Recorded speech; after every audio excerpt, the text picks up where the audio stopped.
Boogie back with another video today on this marvelous cloudy Monday.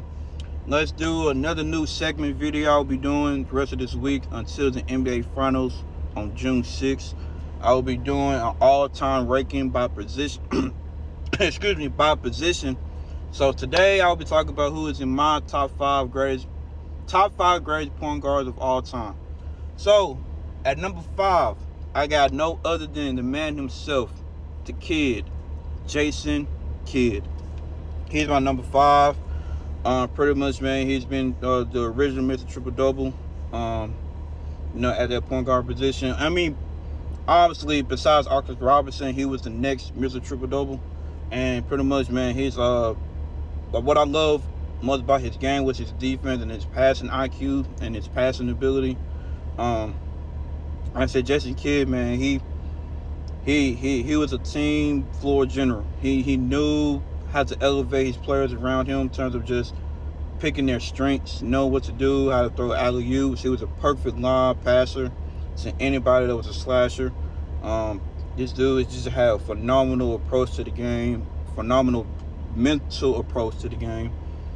Coming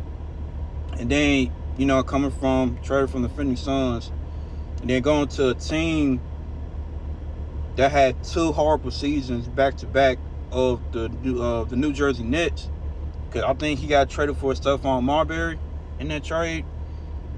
Went to New Jersey Nets in 2001, immediately elevated that franchise and literally carried them to back-to-back finals from 2001 and then 2002, and then he did it again in 2003. So Jason Kidd, man, he's like I said, he was one of them dogs in his prime, the early 2000s, mid 2000s, and like I said, his passing display was top notch. And like I said, I think his best season in the lockout year, I think the first NBA lockout was 1998, 1999. I think that particular season he almost averaged a triple-double, and he finished top 5 in MVP. And then he was named to his first team all NBA and first team all defense. So he was killing it that season, and that just pretty much just showed that this guy can not only pass and score here and there, he can also rebound the ball at the point guard position. So he's probably one of the greatest rebounding point guards in our league. Like I said, this dude was just an all-around player. Like I said, he wasn't the biggest shooter, 3-point shooter, until his later years with the Nets, until playing with Dallas, and then when he played for the New York Knicks. So Jason Kidd, man, he was man. If you look at his highlights, man, he was that dog, man. And like I said, bro, to carry a team like the New Jersey Nets in that particular era of basketball to back-to-back finals, it's impressive. And like I say, it elevated that franchise to where guys like Vince Carter himself want to come to the New Jersey Nets and play with a point guard like Jason Kidd.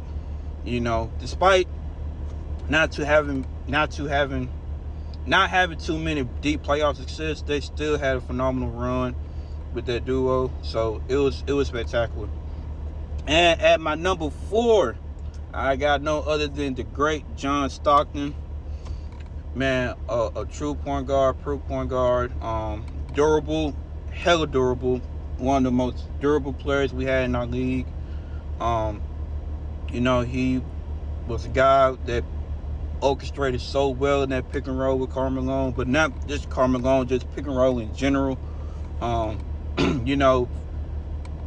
He played at his own pace. He wasn't too flashy with the basketball. He just knew what to do. He played his role very well. And I want to say he had 5 seasons. I think he had 5 seasons where he finished in the top 10 MVP race. So John Stockton was a beast in the 90s, in that point guard position. And like I said, he was one of the most durable players of our time. And then I think his best season he had, I think, was during the 88, 89 season. He averaged freaking 14 assists. Dude was dropping dimes. He's basically a dimer, literally. Dime. It was literally dropping dimes. And like I say, he was great in the pick and roll situations. He got It's funny because after that 88-89 season, after the 88-89 season, he was pretty much enhanced his 3-point shooting and he never looked back. So he definitely became a much better 3-point shooter. And like I said, he pretty much remained loyal to the Utah Jazz franchise because I think he retired in 2003 and he was drafted with the Utah Jazz back in '84. So John Stockton, man, he was, not only his offense was great, but his defense was top notch. I think, dude was getting hella steals, and like I said, it was just the perfect point guard of that time to set up the offense, get guys involved, and then play some great defense, getting more than almost up to 3 steals per game. So John Stockton was that dude, man, and he deserved to be my number 4 spot. And then who I got number 3? No other than Isiah Zeke Thomas, one of the best ball handlers that we got in basketball history. Between the legs, the quick left and right crossover. Dude was spectacular. He knocked out Jordan a few times in the playoffs. Not too many can say that or brag about that a lot. And he also was a guy that knew how to drop downs. He was a good scorer, not the biggest 3-point shooter, but he knew he was really a ferocious point guard, relentless.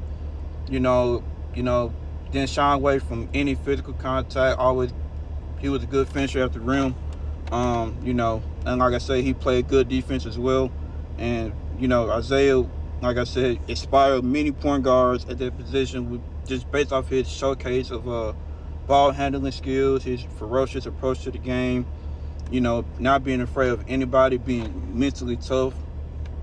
Just going out playing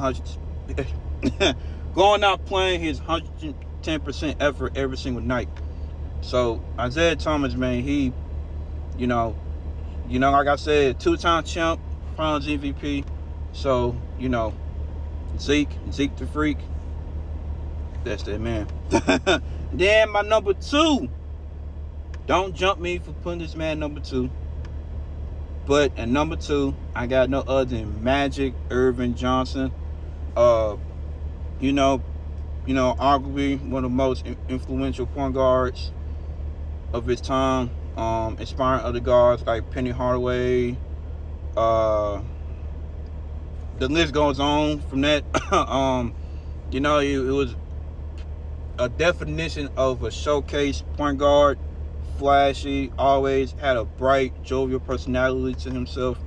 Knew how to get the crowd going, but also knew how to get his teammates going, and always had a winning mindset as well. I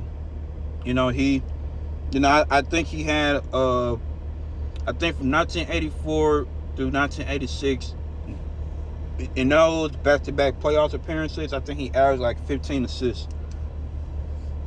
That's crazy, bro. That's literally crazy. And to have that type of accolade or resume or that stat line under your name in the playoffs to average 15 assists in back-to-back playoffs. And he was one of the 3 players in the league history to average 20 points and 12 assists in back-to-back seasons. So like I said, Magic Johnson changed the game. Him and Larry Bird changed the game in the 80s for sure. That was the top 2 players in the 80s until Jordan came. But at that peak, it was really him versus Larry Bird. So Magic Johnson deserves to be my number 2 position. And number 1, no other than Steph the Chef Curry. Greatest shooter of all time. Changed the game pretty much when he hit his peak. He was he is a phenomenal player. 2-time MVP, 4 rings, broke his own 3-point records and everything like that. So Steph Curry is my number 1. He's definitely my number 1. So that's my take on that. So you like this video, like, comment, share, subscribe, whatever you got to do. I love you guys. Jay Boogie is out.